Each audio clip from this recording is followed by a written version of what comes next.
Seri Pelangi di Langit Singosari. Bunga di Kaki Gunung Kawi. Audiobook, novel silat. Cerita, Esa Mintarja. Bab 32. Kembali Mahisa Agni terdiam. Hampir setiap kata yang diucapkan terasa salah. Ia hampir tidak mendapat kesempatan sama sekali untuk mengatakan seluruh persoalan.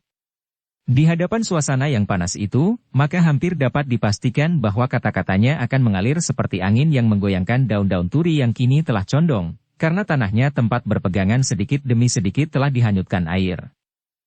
Mahisa Agni itu terkejut ketika terdengar Ki Buyut yang semakin marah itu membentak. "Agni, di manakah gurumu?" Agni kini tidak tahu lagi apa yang harus dilakukan. Kepalanya menjadi pening. Pikirannya yang jernih pun berangsur-angsur menjadi keruh. Dilihatnya orang-orang yang berdiri di sekitarnya itu sebagai hantu-hantu yang akan menghisap darahnya. Karena itu tiba-tiba dadanya bergolak. Kini Agni tidak lagi menundukkan wajahnya, tetapi menjalarlah darah kemudaannya. Betapapun gurunya mencoba berpesan kepadanya untuk berlaku sareh, namun ia adalah seorang anak muda. Ketika sekali lagi ia mendengar Ki Buyut Panawijen membentaknya, maka tiba-tiba ia merasa hatinya menjadi sangat pedih. Gurunya, yang mengasuhnya sejak kanak-kanak, sama sekali tidak pernah membentaknya. Apabila gurunya marah kepadanya, maka kemarahannya itu selalu dapat diterimanya dengan hati terbuka. Tetapi kini, orang-orang itu membentak-bentaknya seperti membentak-bentak orang buronan. Maka di luar dugaan sekian banyak orang, Agni menjawab lantang. "Jangan cari guruku. Jangan cari Empu Purwa yang tua itu. Di sini berdiri muridnya. Mahisa Agni. Segala kesalahan yang dilakukannya, segala permintaan maaf yang tulus yang telah dipesankannya kepadaku, apabila itu sama sekali tidak dapat kalian mengerti, maka adalah tanggung jawabku untuk menyelesaikannya. Kini yang ada adalah Mahisa Agni. Mahisa Agni, kalian dengar." Sesaat orang-orang yang berdiri di sekitar Mahisa Agni itu terbungkam. Mereka memandang Mahisa Agni yang berdiri tegak seperti patung. Tetapi orang-orang Panawijen itu sudah benar-benar dikuasai oleh kemarahannya, sehingga mereka sudah tidak dapat berpikir tenang. Mereka telah kehilangan segala macam pertimbangan-pertimbangan. Ketika mereka melihat Mahisa Agni keras hati tidak mau menunjukkan Empu Purwa, yang disangkanya bersembunyi, maka terdengar beberapa orang berkata, "Agni, tunjukkan gurumu, atau kau akan mengalami nasib yang jelek seperti bendungan itu." Wajah Mahisa Agni tiba-tiba menyala seperti wajah-wajah orang Panawijen yang berdiri di sekitarnya. Kini ia tegak di atas kedua kakinya. Bahkan semakin kokoh. Dipandangnya sekali lagi wajah-wajah orang-orang yang berdiri mengitarinya. Hampir semuanya telah dikenalnya baik-baik. Anak-anak muda, orang-orang setengah umur, orang-orang tua, dan di antara mereka berdiri Ki Buyut Panawijen yang pernah mengaku anak terhadapnya. Tetapi sahabatnya itu, dalam keadaan yang langsung menyentuh sumber hidup mereka, maka mereka seakan-akan telah melupakannya. Mereka tidak lagi dapat diajak berbicara. Dan sama sekali tidak memberinya kesempatan untuk menjelaskan persoalannya dengan tenang. Mereka keras menuduh gurunya bersembunyi. Ketika sejenak Mahisa Agni tidak menjawab, maka terdengar kembali suara di antara mereka. "Ayo. Jangan mematung. Cepat sebelum kami kehilangan kesabaran." Kata-kata benar-benar tidak menyenangkan hati Mahisa Agni. Tanpa sesadarnya ia berpaling, mencari siapakah yang berkata itu. Dengan matanya ia menatap seorang anak muda yang tegap kekar dan berwajah keras. Tiba-tiba sekali lagi jawaban Mahisa Agni mengejutkan mereka. Benar-benar tidak mereka sangka. Katanya, "Hai anak-anak muda Panawijen. Aku kenal kalian dengan baik, seperti kalian mengenal aku. Kalau kau sekarang keras menuduh aku menyembunyikan guruku, dan kalian menganggap itu suatu kesalahan. Nah, kalian mau apa?" Pertanyaan Mahisa Agni benar-benar langsung menusuk setiap dada anak-anak muda yang sedang marah itu. Hampir bersamaan mereka menjawab, "Agni, jangan terlalu sombong. Hal ini agaknya merupakan hari yang jelek bagimu." Mahisa Agni melihat anak-anak muda itu bergerak selangkah maju. Tetapi Mahisa Agni masih tetap di tempatnya. Ia benar-benar tidak takut mengalami perlakuan yang bagaimanapun juga. Ia sudah siap untuk berkelahi sekalipun melawan semua orang yang berdiri di sekitarnya. Namun dalam pada itu tiba-tiba kembali terngiang suara gurunya. Suaranya yang sejuk damai. Mahisa Agni menggeretakkan giginya. Apakah ia harus menyerahkan kepalanya dalam keadaan seperti itu? Apalah ia harus berbaring dan dibiarkannya anak-anak muda Panawijen itu berganti-ganti melemparinya dengan batu sehingga ia tertimbun mati. Sesaat Mahisa kembali menjadi bimbang. Tetapi anak-anak muda itu maju lagi beberapa langkah sambil mengumpat-umpatinya. Mahisa Agni yang kemudian menjadi bimbang kembali itu berkata parau. Ki Buyut, apakah Ki Buyut tidak dapat menahan mereka? Ki Buyut itu mengerutkan keningnya. Katanya, Agni, ternyata kau benar-benar keras kepala. Kau tidak mau menunjukkan di mana Empu Purwa itu berada. Dengan demikian maka aku tidak punya keinginan untuk menolongmu. Selagi kau tidak mau menolong, kami pula menemukan gurumu.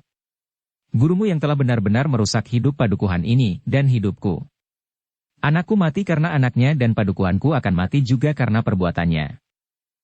Kini Mahisa Agni tidak mempunyai kesempatan lain. Namun tiba-tiba timbullah akalnya.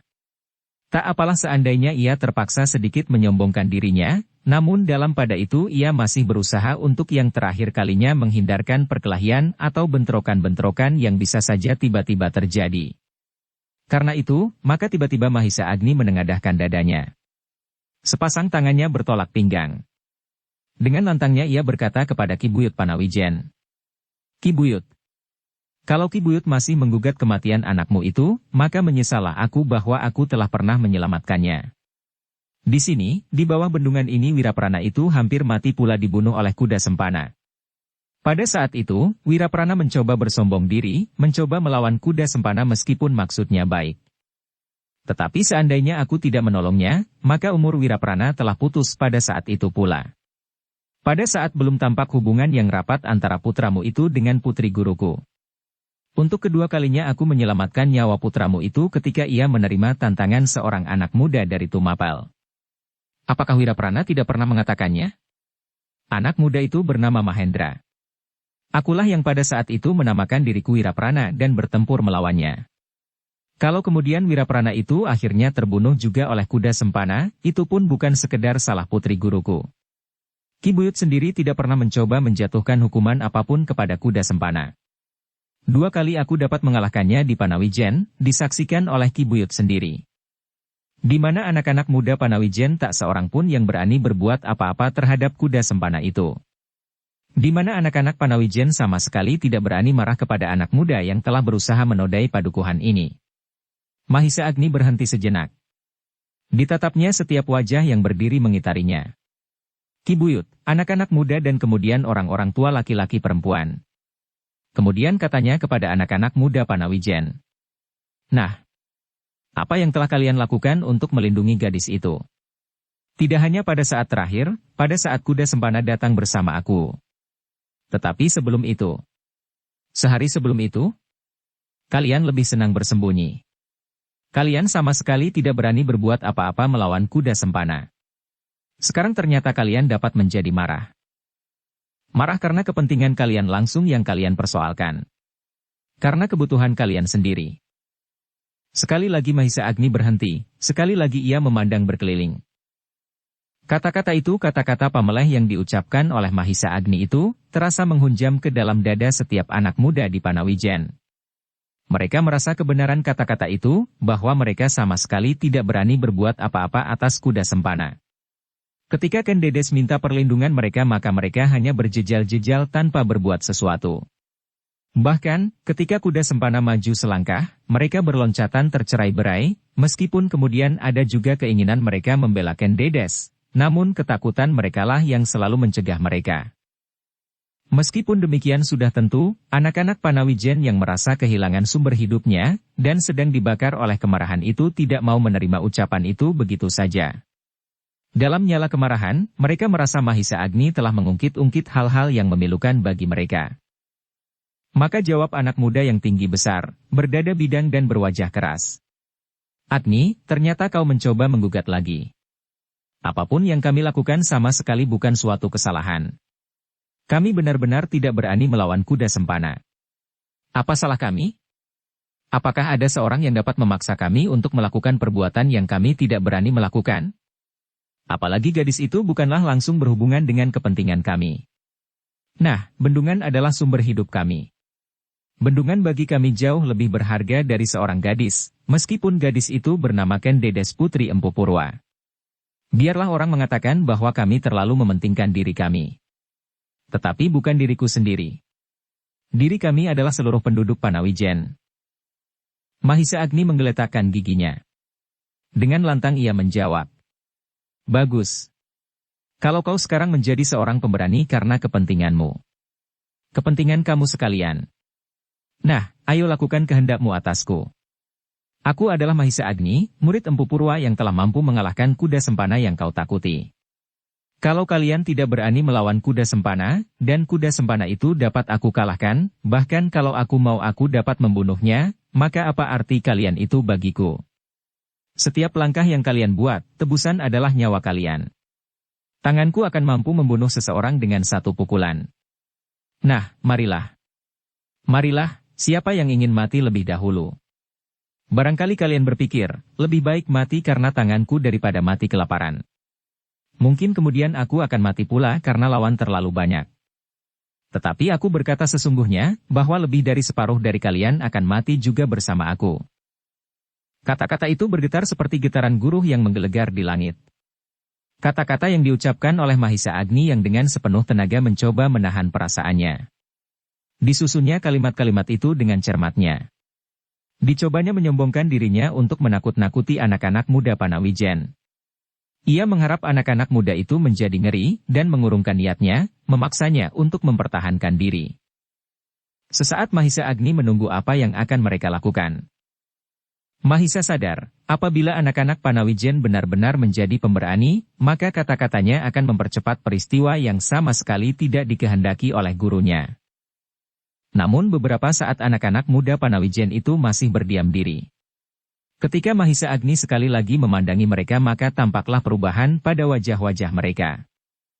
Sebenarnya lah kata-kata Mahisa Agni itu telah berhasil mempengaruhi perasaan anak-anak Panawijen. Mereka sama sekali bukanlah pemberani, sebab mereka bisa hidup dalam suasana yang tentram damai. Itulah sebabnya ketika Mahisa Agni mengatakan bahwa ia mampu membunuh separuh dari mereka, maka tiba-tiba mereka menjadi ngeri. Seperti mereka menghadapi kuda sempana, maka mereka hanya berani berdiri saja melingkarinya. Dan ternyata Mahisa Agni dapat mengalahkan kuda sempana itu. Apa yang dikatakan Mahisa Agni telah mengingatkan mereka, bahwa sebenarnya mereka telah melihat sendiri, Mahisa Agni benar-benar dapat mengalahkan kuda sempana. Benar-benar apabila anak muda itu mau, kuda sempana dapat dibunuhnya. Tetapi Mahisa Agni tidak melakukannya. Sekarang, Mahisa Agni itu pun berdiri teguh seperti kuda sempana. Bahkan karena kata-katanya, seakan-akan Mahisa Agni menjadi bertambah garang. Mahisa Agni melihat perubahan itu. Segera ia mencoba menekan mereka lebih dalam lagi, katanya. Ayo. Kenapa kalian berdiam diri? Aku akan mengatakan sekali lagi kepastian tekadku. Jangan mencari guruku. Aku akan mewakilinya. Wajah-wajah di sekitarnya tampak menjadi semakin buram.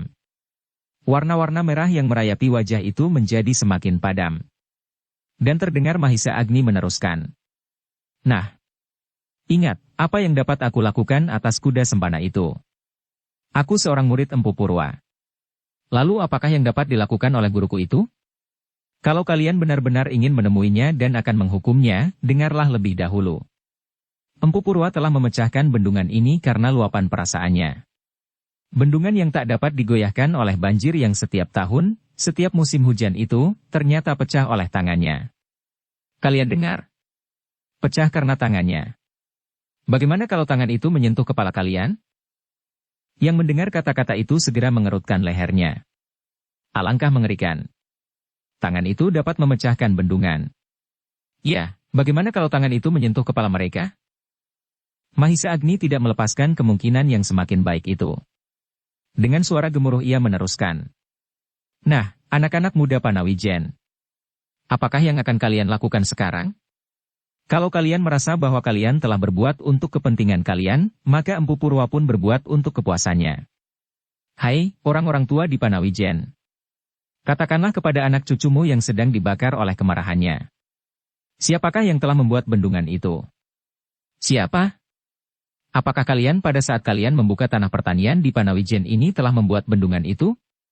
Ayo, Katakanlah dengan jujur, siapa yang telah membuat bendungan itu untuk kalian, dan apakah yang telah kalian buat untuknya? Ketika Mahisa Agni diam sesaat, maka suasana benar-benar menjadi sepi dan tegang. Gemuruh air di bendungan semakin lama telah menjadi semakin berkurang. Hanya kadang-kadang masih terdengar guguran-guguran tanah tebing sungai yang menjadi semakin aus di bawah arus air yang seakan-akan mengamuk. Mereka terkejut ketika mereka mendengar gemuruh tanah di samping mereka. Ketika Mahisa Agni berpaling, dilihatnya pohon turi yang telah miring itu dengan cepatnya jadi semakin condong dan akhirnya meluncur ke dalam arus air. Namun arus air sudah tidak begitu deras lagi, sehingga sisa-sisa akar-akarnya masih juga dapat menahannya. Pohon turi itu kini seperti seorang yang sangat malang, terbaring di permukaan air, berpegangan pada beberapa lembar akarnya yang sudah lemah. Sebenarnya Mahisa Agni sendiri, hatinya terasa tersayat melihat keruntuhan tebing sungai di sekitar bendungan itu. Seperti juga anak-anak muda yang lain, bendungan itu mempunyai arti yang sangat banyak baginya, bagi Panawijen dan bagi kehidupan di padukuhan itu. Meskipun demikian, ketika suasana sepi itu menjadi semakin sepi, terdengar suaranya memecah. Ayo, siapakah di antara kalian yang berani berkata dengan jujur, siapakah yang telah membuat bendungan itu? Siapa? Belum seorang pun yang menjawab pertanyaan itu, sehingga Mahisa Agni bertanya kepada Ki Buyut Panawijen. Ki Buyut. Ki Buyut tentu mengetahui, siapakah yang telah merencanakan dan membuat bendungan itu dengan susah payah dan diserahkannya kepada Panawijen? Dada Buyut Panawijen itu berdesir mendengar pertanyaan Mahisa Agni. Pertanyaan itu benar-benar tidak disangkanya akan diberikan kepadanya. Karena itu sesaat ia berdiam diri. Dicobanya untuk mengatasi debar jantungnya. Sehingga kini Mahisa Agni lah yang mendesaknya. Siapa? Siapa Ki Buyut? Biarlah anak-anak muda yang sedang marah itu mendengarnya, siapakah yang telah menyediakan sumber hidup mereka. Supaya mereka menyadari apa arti kata-kata mereka, bahwa bendungan itu bagi mereka jauh lebih berharga dari seorang gadis meskipun gadis itu bernama Ken Dedes, putri Empu Purwa. Ki Buyut Panawijen menjadi semakin bingung. Anak-anak muda Panawijen pun menjadi semakin bingung pula. Mereka masih diliputi oleh suasana kecemasan, karena Mahisa Agni benar-benar akan bertahan, yang pasti akan melampaui kekuatan kuda sempana. Kini mereka melihat betapa Buyut Panawijen menjadi kebingungan. Akhirnya, anak-anak muda Panawijen itu terkejut bukan kepalang ketika mereka mendengar Ki Buyut itu menjawab lirih dan penuh keraguan-raguan. Empu Purwangger. Yang membuat bendungan itu adalah Empu Purwa. Betapa wajah-wajah di sekitar Mahisa Agni menjadi sangat gelisah. Sesaat mereka tidak dapat mengerti jawaban itu, bahkan mereka hampir tidak dapat mempercayainya. Namun terdengar Mahisa berkata, "Nah, anak-anak muda Panawijen. Kalian dengar? Yang membangun bendungan itu adalah Empu Purwa. 3 tahun ia bekerja untuk itu. 3 tahun ia membanting tulang untuk menyediakan sumber hidup kalian, yang kalian katakan jauh lebih bernilai dari seorang gadis, yang meskipun gadis itu anak Empu Purwa." Tak seorang pun kini yang berani menatap wajah Mahisa Agni. Betapa wajah itu membayangkan getaran perasaannya yang bergelora. Meskipun Mahisa Agni tidak mengatakannya, namun terasa betapa tuntutan keadilan memancar dari jiwanya. Kembali suasana menjadi senyap. Namun kini terasa betapa anak-anak muda Panawijen menjadi bimbang dan bingung. Ternyata tidak banyak di antara mereka yang mengerti, siapakah yang telah membuat bendungan itu untuknya, seperti dirinya sendiri yang baru saja mendengar dari gurunya. Tetapi tiba-tiba suara Mahisa Agni memecah kesepian. Empu Purwa tidak melakukannya, karena ia merasa berhak berbuat apa saja atas bendungan yang dibuatnya sendiri. Empu Purwa melakukannya karena ia sedang kehilangan keseimbangan perasaan, seperti kalian pernah juga mengalaminya dan bahkan baru saja mengalaminya. Meskipun Empu Purwa seorang pendeta yang baik, namun ia adalah manusia biasa seperti yang dikatakannya sendiri. Manusia yang kerdil dan penuh dengan kesalahan-kesalahan dan dosa. Manusia yang hilaf dan tidak melihat kesalahan sendiri. Manusia yang hanya tahu kepentingan sendiri lebih dari apapun. Nah, Empu Purwa pun mempunyai sifat-sifat itu. Namun sifat itu diakuinya. Disadarinya kesalahannya, dan ia telah berpesan untuk minta maaf kepada kalian. Yang menundukkan kepalanya menjadi semakin tunduk. Bahkan kemudian Mahisa Agni melihat wajah itu menjadi semakin suram. Akhirnya terasa nafas keputusasaan telah melanda mereka. Bendungan itu telah pecah, dan mereka tidak dapat berbuat apa-apa. Nah, apa kata kalian kini? Bertanya Mahisa. Tak seorang pun dapat menjawab, sehingga Mahisa Agni mendesaknya. Apa? Apa yang akan kalian lakukan? Ki Buyut Panawijen menggelengkan kepalanya. Desahnya. Hancur. Semuanya sudah hancur. Kami tidak dapat lagi menuntut Empu Purwa seperti jalan pikiran Mungger. Kau benar, Empu Purwa telah berbuat atas barang yang dibuatnya sendiri. Tetapi kami akan mengalami bencana karenanya. Bencana yang tidak dapat kami hindari. Sawah-sawah kami akan kering dan sumber hidup kami pun akan kering pula. Apakah cukup demikian? Bertanya Mahisa Agni. Ki Buyut terkejut mendengar pertanyaan itu. Sehingga terloncat pertanyaannya. Apakah maksudmu Agni? Apakah yang cukup begitu? Mahisa Agni memandang wajah Ki Buyut yang putus asa itu. Dan hampir setiap wajah memancar perasaan yang serupa. Putus asa. Apakah cukup dengan berputus asa? Desis Mahisa Agni. Tak seorang pun yang tahu akan maksud Mahisa Agni. Karena itu mereka masih saja berdiam diri. Bahkan ada di antara para pemuda yang menjadi sedemikian sedihnya, sedih tentang bendungan yang pecah, sedih tentang Panawijen dan sedih tentang dirinya sendiri, sehingga wajahnya menjadi pucat dan matanya berkaca-kaca. Mahisa Agni melihat wajah yang pucat dan berkaca-kaca itu. Karena itu tiba-tiba katanya lantang. Kenapa kalian hanya bersedih dan berputus asa saja? Ki Buyut Panawijen mengangkat wajahnya, kemudian ia bertanya. Lalu apakah yang harus kami kerjakan Agni?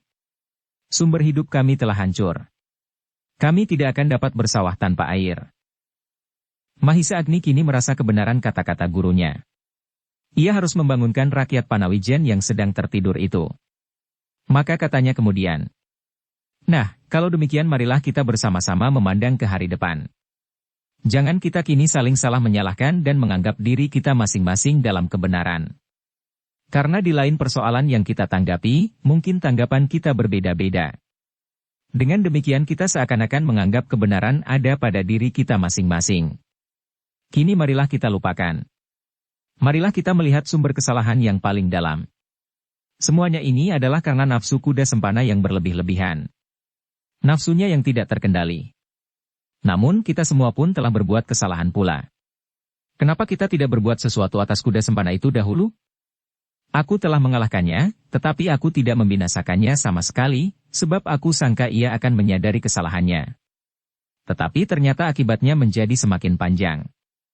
Wiraprana terbunuh, Empu Purwa kehilangan keseimbangan meskipun untuk sesaat, tetapi yang sesaat itu telah menentukan kehidupan Panawijen di kemudian hari. Kalian pun hampir-hampir terjerumus pula dalam persoalan yang tidak ada gunanya seperti aku juga. Mahisa Agni berhenti sesaat untuk menelan ludahnya. Ia tidak melihat perubahan sikap dari wajah orang-orang Panawijen. Namun ia meneruskan. Karena itu marilah. Jangan tangisi bendungan yang telah pecah itu. Kita adalah laki-laki seperti Empu Purwa pula. Kalau beberapa puluh tahun Empu Purwa mampu membuat bendungan, kenapa kita tidak? Tiba-tiba Mahisa Agni melihat beberapa orang mengangkat wajah mereka. Mula-mula mereka heran melihat sikap Mahisa Agni yang meyakinkan. Namun tiba-tiba wajah mereka pun menjadi semakin terang. Apalagi ketika sekali lagi Mahisa Agni berkata. Dahulu Empu Purwa melakukannya berdua dengan beberapa orang cantrik selama 3 tahun. Nah, berapakah jumlah kita? Ayo, siapa yang cinta akan kampung halaman ini, kita bertekad untuk membangun kembali bendungan ini. Tetapi tidak di sini. Lihat tebing sungai ini telah terlalu parah. Sungai ini seolah-olah menjadi jauh lebih lebar dari sebelumnya. Marilah kita lihat. Kita susuri sungai ini kemudian kita bangun bendungan baru. Kalau kita berhasil, maka kita akan dapat membangun daerah persawahan baru. Kita akan dapat bangkit kembali dari kehancuran akibat kelemahan perasaan guru atas hilangnya anak tunggalnya, seperti diakuinya sendiri. Sekarang, ayo, siapakah yang mau bersama-sama dengan aku melakukannya? Membangun bendungan baru dengan cucuran keringat kita sendiri untuk kepentingan kita sendiri. Bukan sekedar hadiah dari orang lain. Anak-anak muda Panawijen itu tergetar hatinya mendengar kata-kata Mahisa Agni. Mereka benar-benar seakan-akan tergugah dari dunia mimpinya yang indah. Mimpi yang tentram sejuk seperti langit senja hari. Namun tiba-tiba mendung dan petir menggelegar di langit yang berwarna cerah itu. Dalam kecemasan dan ketakutan terasa Mahisa Agni telah membangunkannya. Kini dihadapinya kenyataan itu. Mereka benar-benar harus berbuat sesuatu. Dan terdengar sekali lagi Mahisa Agni berkata, "Marilah kita bekerja. Kita tandai penderitaan rakyat kita dengan kerja. Kalau kerja itu berhasil, maka air yang akan kita teguk dan makanan yang akan kita telan, terasa akan semakin nikmat daripada air dan makan yang kita terima dari orang lain. Meskipun mula-mula kita harus makan apa saja yang dapat kita makan. Mungkin mula-mula kita akan menjadi kurus karenanya, tetapi kita tidak mengorbankan anak cucu kita karena kemalasan kita." Anak-anak muda Panawijen itu kini sudah tidak menundukkan wajah mereka masing-masing lagi. Bahkan tampak wajah Ki Buyut yang tua itu pun menjadi cerah. Dalam keheningan suasana yang mencengkam kemudian, terdengar suara Ki Buyut parau. "Kau benar-benar jantan Agni. Tanpa kau maka Panawijen sudah akan hancur. Dan kita terpaksa mengungsi bercerai-berai mencari sesuap nasi. Kini timbul kembali harapan di dada kami, meskipun kami tidak akan dapat membangun tanah persawahan di daerah ini, tetapi di daerah lain, kita masih akan tetap bersama-sama dalam satu perjuangan untuk hidup kami dan anak cucu kami tanpa menggantungkan diri kami kepada belas kasihan orang lain. Sekarang siapakah yang bersedia bekerja bersama aku?" teriak Mahisa Agni tiba-tiba. Sesaat suaranya itu bergetar saja di udara, seakan-akan tak seorang pun yang mendengarnya. Tetapi Mahisa Agni menyadari bahwa suaranya itu sedang bergolak di dalam dada anak-anak muda Panawijen. Semakin lama semakin dahsyat, sehingga akhirnya meledaklah sambutan atas ajakan itu. Anak-anak muda itu berteriak-teriak seperti orang mabuk tuak, kata mereka. Aku Agni. Aku akan turut membangun bendungan itu bersamamu." Mahisa Agni melihat tangan-tangan yang terangkat tinggi-tinggi untuk menyambung tubuh-tubuh mereka supaya dapat dilihat oleh Mahisa Agni. Dan teriakan-teriakan itu masih terus beruntun sahut menyahut. Bahkan, kemudian bukan saja anak-anak muda, tetapi orang-orang tua dan perempuan pun berteriak nyaring. Aku, Agni. Aku ikut serta dalam pekerjaan itu." Mahisa Agni mengangguk-anggukan kepalanya. Terasa sesuatu berdesir di dalam dadanya. Tetapi ia tersenyum karenanya. Anak-anak muda Panawijen itu masih saja berteriak-teriak tak habis-habisnya. Mereka sudah melupakan kemarahan mereka terhadap Mahisa Agni. Mereka telah melupakan kemarahan mereka terhadap Empu Purwa. Kini yang ada di kepala mereka adalah sebuah bendungan baru. "Kalau kalian bersedia," berkata Mahisa Agni kemudian, "marilah pekerjaan itu segera kita mulai. Jangan menunggu padi di dalam lumbung-lumbung kita habis. Jangan menunggu air semakin deras karena hujan menjadi sering. Kalau kita bekerja keras dan penuh kemauan, maka pekerjaan itu akan segera selesai. Tidak perlu menunggu 3 tahun, seperti yang dilakukan oleh Empu Purwa yang hanya beberapa orang itu, tetapi karena kita bekerja dengan tenaga yang berlipat 20 kali, maka kita harus dapat menyelesaikannya dalam 3 bulan. Apakah kalian sanggup?" "Sanggup Agni." "Sanggup," teriak mereka. Mahisa Agni kini menjadi semakin puas. Ia telah berhasil membangunkan rakyat yang selama ini seakan-akan tertidur dibuai oleh kesuburan tanahnya, sehingga seakan-akan makan dan minum mereka dapat datang sendiri tanpa mereka berbuat sesuatu. Namun kini mereka harus bekerja keras. Bekerja dengan tenaga sendiri untuk kepentingan sendiri dan anak cucu. Supaya di masa-masa mendatang anak cucu mereka tidak mengutuk mereka, sebagai orang-orang malas yang hanya mampu makan apabila disuapi oleh orang lain.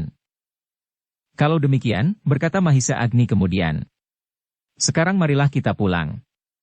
Pulang ke rumah masing-masing. Kita lihat apakah cukup alat pada kita untuk membangun bendungan baru. Besok, aku dan beberapa anak-anak muda ingin berjalan menyusur sungai itu ke Udik untuk mencari tempat yang sebaik-baiknya, di manakah bendungan baru itu harus kita bangun. Tempat itu harus memenuhi beberapa syarat. Tidak terlalu dalam dan tidak terlalu lebar, supaya air segera dapat naik. Tetapi juga tempat yang cukup sarana untuk membangun bendungan itu. Batu dan kayu." "Aku ikut dengan kau Agni," terdengar suara bersahut-sahutan di antara mereka. "Terima kasih, tetapi sementara ini aku hanya memerlukan 2-3 orang saja di antara kalian. Sekarang pulanglah. Nanti aku akan menghubungi kalian yang akan pergi bersama aku besok. Ki Buyut Panawijen mengangguk-anggukan kepalanya. Meskipun ia masih juga bersedih atas bendungan yang pecah itu, tetapi ia berbesar hati pula, bahwa anak-anak muda di padukuhannya kini telah bangkit untuk menyelamatkan padukuhannya. Maka sejenak kemudian, orang-orang Panawijen yang berdiri mengitari Mahisa Agni itu pun semakin lama semakin susut. Satu demi satu mereka meninggalkan tepian dan bendungan yang telah pecah itu. Sekali-sekali mereka berpaling, dan sekali-sekali mereka masih juga tergetar hatinya. Bendungan yang selama ini memberi mereka air sebagai sumber hidup mereka. Kini Panawijen itu benar akan menjadi kering, seperti kutuk yang telah diucapkan oleh Empu Purwa yang dunianya menjadi gelap, karena lekatan kasihnya, putri satu-satunya itu hilang. Putri yang baginya sangat berharga, melampaui segalanya yang ada di dunia ini. Ketika orang-orang itu kemudian telah habis kembali ke padukuhan, maka kembali Mahisa Agni berdiri seorang diri. Perlahan-lahan itu berjalan semakin ke tepi. Sekali lagi diamat-amatinya bendungan yang pecah itu. Air berpancaran dan telah menggugurkan tebingnya. Bahkan dasarnya pun seakan-akan telah menghunjam semakin dalam. Memang tak mungkin, gumamnya. Tak mungkin dibangun bendungan di tempat ini. Namun bagaimanapun juga hati Mahisa Agni terpecah pula seperti bendungan itu. Bukan saja karena Panawijen menjadi kering, namun semua harapan dan anyaman perasaannya kini benar-benar telah buntu. Empu Purwa ternyata sama sekali tidak ingin untuk mengambil anaknya dengan cara yang sama. Empu Purwa benar-benar tidak mau melawan Tumapel, sebagai tempat ia bernaung. Orang tua itu tidak mau menimbulkan huru-hara dan menimbulkan kekacauan di antara penduduk Tumapel. Tetapi ia mendendam orang-orang yang melakukan perbuatan terkutuk itu, dengan mengucapkan ipat-ipat. Dengan demikian, maka harapannya untuk melihat Ken Dedes kembali ke Panawijen kini lenyap seperti lenyapnya harapannya atas bendungan itu. Apalagi gurunya pun kemudian pergi meninggalkannya tanpa singgah dahulu di padepokannya. Tetapi Mahisa Agni tidak harus menundukkan kepalanya, mengeluh dan berputus asa.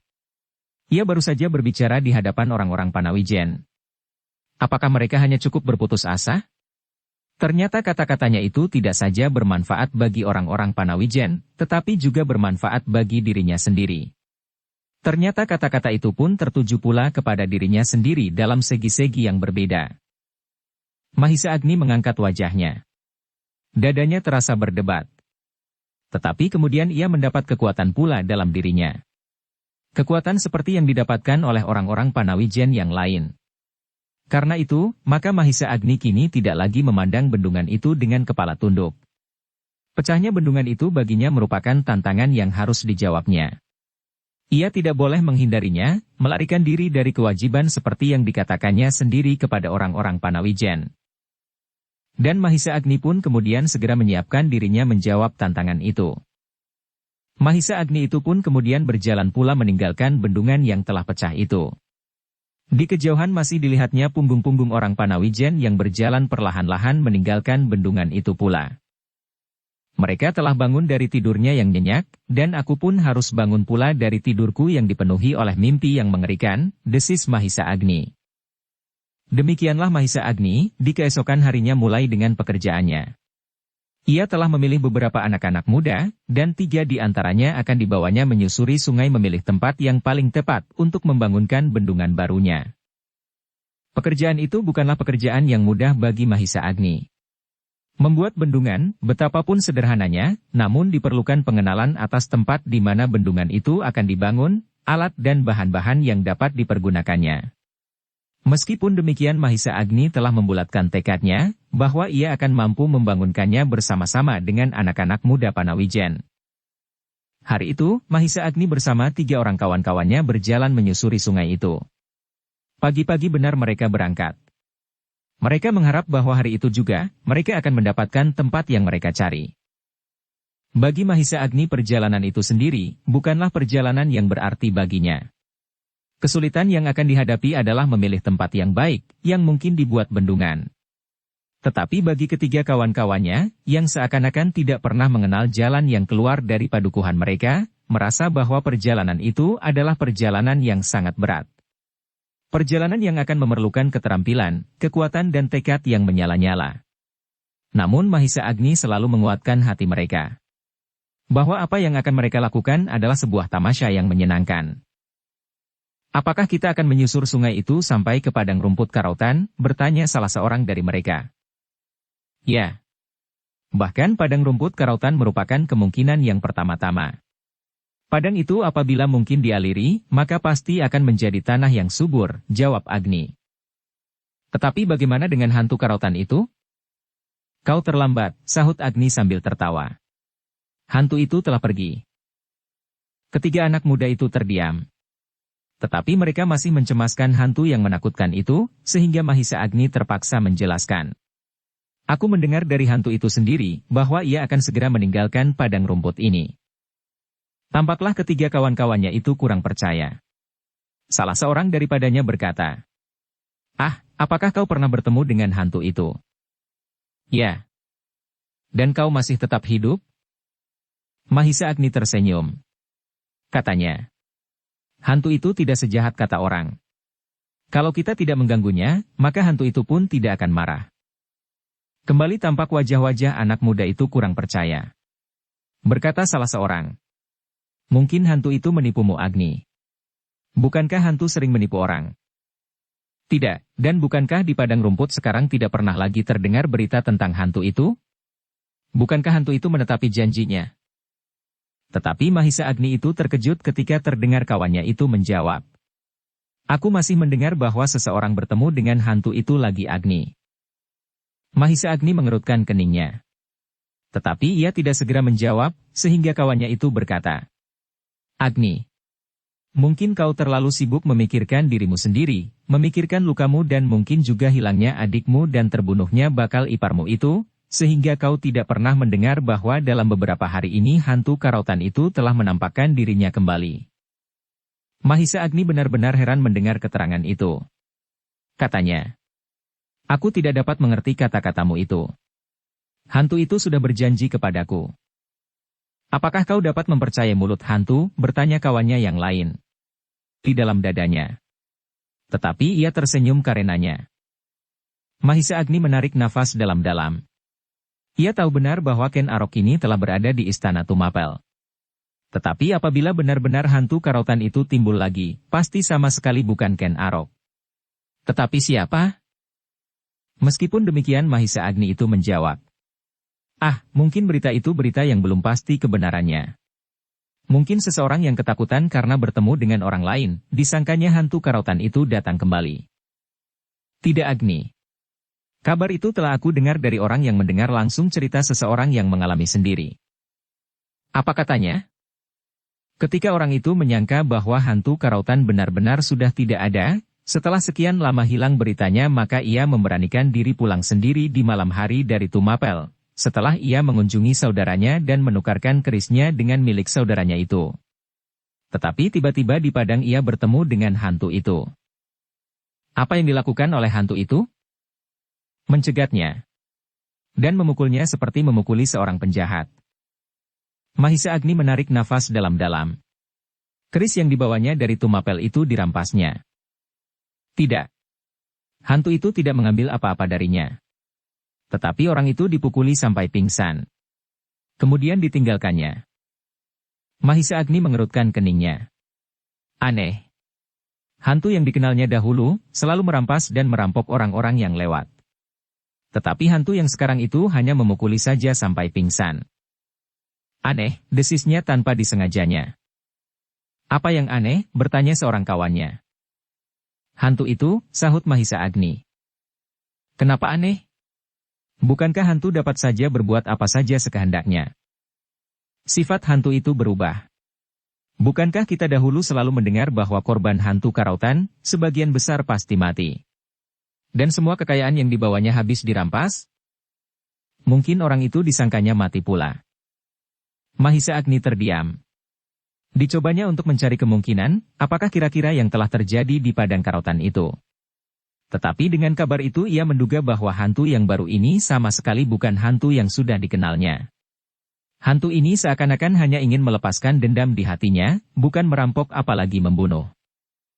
Sesaat mereka masih saling berdiam diri. Mereka berjalan perlahan-lahan menyusuri sungai naik ke Udik. Tetapi Mahisa Agni tidak dapat segera mempercayainya, bahwa di padang rumput itu kini telah dijumpai hantu yang menakutkan itu kembali. Tiba-tiba dada Mahisa Agni berdesir. Gurunya telah meninggalkan padepokan dengan luka di hatinya. Tetapi segera Mahisa Agni menggeleng-gelengkan kepalanya. Ia takut sampai pada kesimpulan itu. Bahkan segera ia mencari alasan untuk menindas perasaannya. Guru baru kemarin meninggalkan padukuhan Panawijen. Sedang hantu itu telah dijumpai beberapa hari yang lalu. Tetapi tanpa dikehendakinya sendiri, di sudut hatinya terdengar suara. Mungkin guru sudah tahu bahwa anaknya hilang beberapa lama. Karena itu ia mendendam. Ketika ia datang menemui aku di bendungan, ia hanya akan memberikan beberapa pesan saja dan kemudian memecahkan bendungan itu. Seterusnya guru akan kembali ke padang rumput ini. Gila, desisnya. Ketiga kawan-kawannya terkejut. Serentak mereka berpaling, dan salah seorang daripadanya bertanya. Apa Agni? Agnilah yang kemudian terkejut. Dengan terbata-bata ia menjawab sekenanya. Hantu itu. Kenapa? Mahisa Agni tidak menjawab. Kini kepalanya tertunduk, dan hatinya menjadi risau. Kembali di dalam dadanya terdengar suaranya sendiri melengking. Tidak. Itu tidak mungkin, betapa guru kehilangan keseimbangan, tetapi ia tidak akan melakukan pekerjaan semacam itu. Dan bukankah guru tampaknya terkejut sekali ketika aku memberitahukan apa yang telah terjadi di Panawijen? Mahisa Agni menarik nafas dalam-dalam. Bahkan kemudian ia menjadi malu akan kecemasannya itu, seakan-akan ia belum mengenal watak dan tabiat gurunya. Sehingga dengan demikian, maka Mahisa Agni itu pun dapat menenteramkan hatinya sendiri. Katanya di dalam hati. Aku yakin. Pasti bukan Empu Purwa. Kalau hantu itu ternyata guruku, biarlah aku dibunuhnya sekali. Tetapi aku yakin, bahwa orang itu adalah orang lain. Mereka berempat itu pun semakin lama menjadi semakin jauh dari padukuhan mereka. Mereka berjalan perlahan-lahan sambil mengamat-amati sungai yang mereka telusuri. Mungkin mereka segera menemukan tempat yang baik untuk membangun bendungan. Semakin dekat dengan padukuhan mereka semakin baik. Tetapi sungai itu semakin lama agaknya menjadi curam. Tebingnya yang terdiri dari batu padas menjorok tinggi. Tumbuh-tumbuhan liar seolah-olah menutup tebingnya dengan daun-daunnya yang rimbun. Tebingnya menjadi semakin curam Agni. Semakin tidak mungkin lagi untuk membangun bendungan. Kita berjalan terus. Suatu ketika akan menemukan tempat itu. Tempat yang baik untuk membangun bendungan. Mereka berempat pun berjalan terus. Semakin lama semakin jauh. Semakin jauh dari padukuhan mereka, tetapi semakin dekat dengan padang rumput karautan. Kita akan sampai ke padang rumput itu Agni, berkata salah seorang dari mereka. Ya, sahut Agni.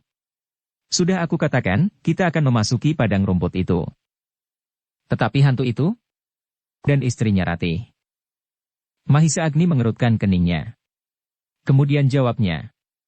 Hantu itu berada di bagian lain. Ia mencegat orang-orang yang lewat. Daerah ini sama sekali tidak pernah dilewati orang. Orang mencari ikan pun tak pernah sampai ke tempat ini. Tetapi bukankah hantu itu mengetahui dengan matanya yang tajam apa saja yang ingin dilihatnya? Bukankah hantu itu dapat melihat juga kehadiran kita di padang rumput ini, dan hantu itu dapat terbang dalam waktu sekejap untuk mencegat kita? Mahisa Agni terpaksa tersenyum. Tetapi justru karena itu kawan-kawannya menjadi kurang senang, seakan-akan Mahisa Agni itu tidak mempercayainya.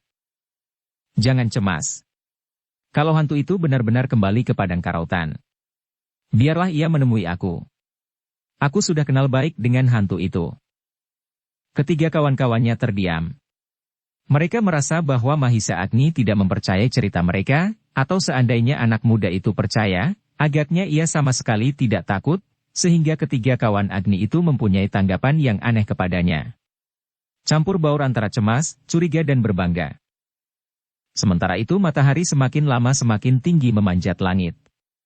Sinarnya yang terik bertebaran di atas pepohonan dan tubuh-tubuh mereka yang sedang melakukan perjalanan menyusuri sungai Keudik. Burung-burung liar tampak beterbangan di udara, dan awan yang putih mengapung dihanyutkan angin ke utara. Terasa panasnya seakan-akan membakar kulit. Keringat mereka seolah-olah terperas dari tubuh mereka sehingga pakaian-pakaian mereka menjadi basah kuyup.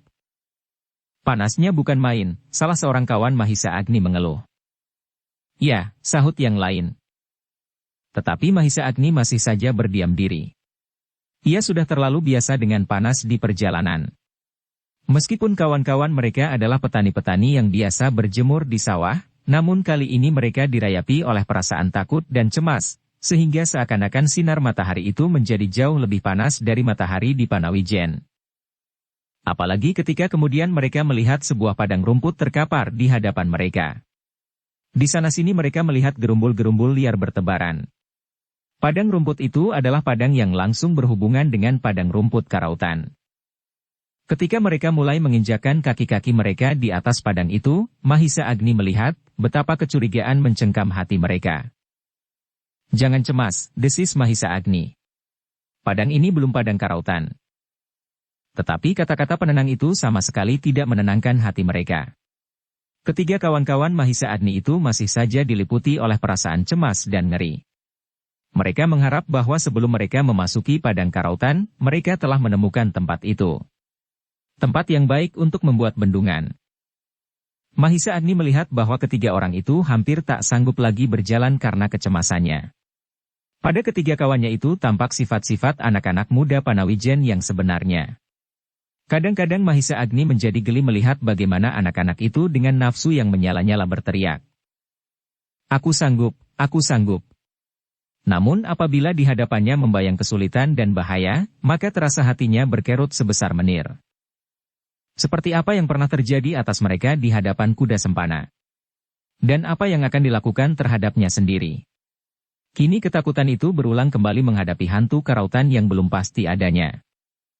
Dalam pada itu mereka masih berjalan terus. Sungai itu masih bertebing curam dan dalam. Tetapi Mahisa Agni melihat tanda-tanda bahwa semakin lama tebing itu sudah menjadi semakin rendah. Kalian lihat, berkata Mahisa Agni. Tebing ini sudah menjadi semakin rendah. Kalau kita berjalan terus, maka aku yakin bahwa akan kita temukan tempat yang tepat untuk membuat bendungan. Kawan-kawannya mengerutkan keningnya. Tiba-tiba salah seorang berkata, mungkin tebing ini akan menjadi rendah dan dasar sungai akan menjadi semakin tinggi. Tetapi belum pasti bahwa di tempat itu akan banyak terdapat bahan-bahan untuk bendungan. Ya, mungkin begitu. Tetapi kita masih harus melihat dahulu. Ternyata tempat yang paling baik adalah tempat yang lama Agni, berkata kawannya yang lain. Bagaimana mungkin, jawab Agni. Sungai itu seakan-akan menjadi semakin lebar, 2 kali lipat. Semakin dalam dan bahan-bahannya sukar kita cari. Bahan-bahan yang lama, kalau misalnya masih mungkin kita kumpulkan, tidak akan cukup separuh dari kebutuhan. Kita cari bahan-bahannya di tempat lain, berkata yang lain pula. Terlalu sulit. Dan bukankah bendungan itu akan menjadi lambang dari kerja yang kalian hasilkan sendiri? Kerja yang kalian persembahkan kepada anak cucu. Kalian bisa dengan bangga berkata, bendungan ini kita buat bersama-sama. Lebih bangga daripada bendungan peninggalan Empu Purwa ini kita perbaiki. Ketiga kawan-kawannya terdiam. Sebenarnya mereka tidak berkeberatan untuk melakukannya. Bahkan mereka ingin menunjukkan bahwa mereka pun mampu melakukan.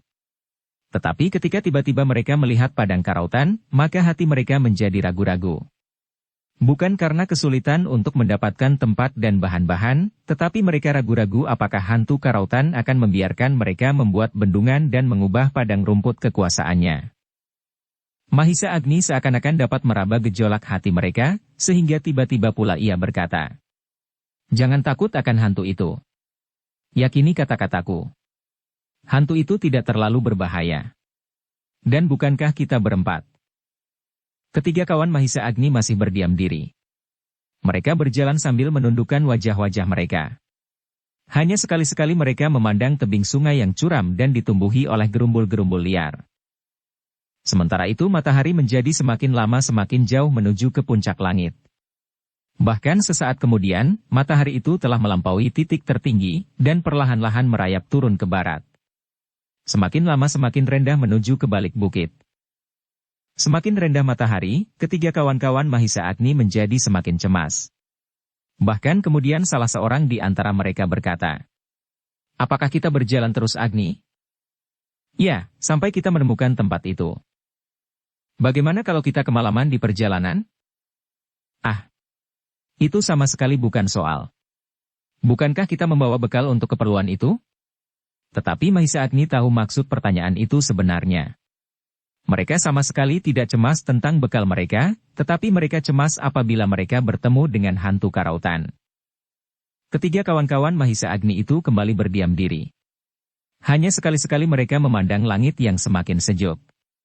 Tetapi hati mereka menjadi semakin berdebar-debar. Apakah kita tidak kembali saja dahulu Agni? Besok kita teruskan perjalanan kita di siang hari? Heh, mau tidak mau Mahisa Agni harus tertawa, katanya. Bagaimana hal itu mungkin? Kalau kita kembali, dan besok berangkat lagi seperti hari ini, maka kita akan sampai di tempat ini pada saat yang sama seperti sekarang. Dengan demikian kita akan mengulangi perjalanan ini setiap hari. Kawannya itu pun tersenyum pula, ketika disadarinya bahwa pendapatnya itu menggelikan. Kemudian mereka berjalan pula sambil berdiam diri. Mereka telah berjalan jauh menjorok ke dalam padang rumput. Keringat mereka telah terperas membasahi seluruh tubuh mereka, seakan-akan mereka sedang mandi. Apakah kalian lelah? Bertanya Mahisa Agni. Serentak ketiga kawannya mengangguk sambil menjawab. Ya. Aku lelah sejak tadi. Baiklah kita beristirahat, ajak Mahisa Agni. Ketiga kawan-kawannya menjadi ragu-ragu. Kalau mereka beristirahat, maka perjalanan mereka akan menjadi semakin lama. Mungkin mereka benar-benar akan kemalaman di padang rumput itu. Tetapi untuk berjalan terus, mereka telah benar-benar lelah dan lapar. Mahisa Agni yang melihat keraguan-raguan itu segera mengetahui perasaan ketiga kawan-kawannya itu. Maka katanya, makanlah dahulu. Apapun yang akan kita jumpai, namun kita sudah kenyang. Seorang kawannya tiba-tiba bertanya, manakah batas dari padang rumput karautan itu? Kita sudah berada di padang rumput karautan, jawab Agni. Jawaban itu benar-benar mengejutkan ketiga kawan-kawannya, terasa dada mereka berdesir. Tanpa mereka sadari mereka telah berada di padang yang mereka takuti. Dalam pada itu terdengar Mahisa Agni berkata, batas antara padang karautan dan padang rumput Panawijen tidak jelas. Tak ada tanda-tanda yang dapat dipergunakan. Tetapi kita hanya dapat menduga bahwa setelah kita menempuh jarak tertentu kita berada di padang rumput yang bernama karautan. Kawan-kawannya tidak menjawab, seakan-akan mereka benar-benar menjadi ketakutan menyebut sesuatu yang berhubungan dengan padang itu. Mereka merasa seakan-akan hantu karautan selalu mengintai mereka dan menerkam mereka setiap saat. Hanya karena harga diri, mereka tetap berada di sisi Mahisa Agni. Mereka malu untuk menyatakan keinginan mereka, mengajak Agni kembali saja ke Panawijen karena hantu karautan, sebab ternyata Mahisa Agni agaknya sama sekali tidak memperhitungkan hantu itu, bahkan mengabaikannya. Mahisa Agni melihat kecemasan yang membayang di wajah kawan-kawannya, tetapi seakan-akan ia sama sekali tidak mengacuhkannya. Di bawahnya kawan-kawannya itu duduk di bawah gerumbul dan katanya kemudian, marilah kita buka bekal kita. Kita makan dahulu. Nanti kita lanjutkan perjalanan kita. Bersambung ke bab 33. Dukung kami dengan subscribe, follow, like, komen dan share. Terima kasih.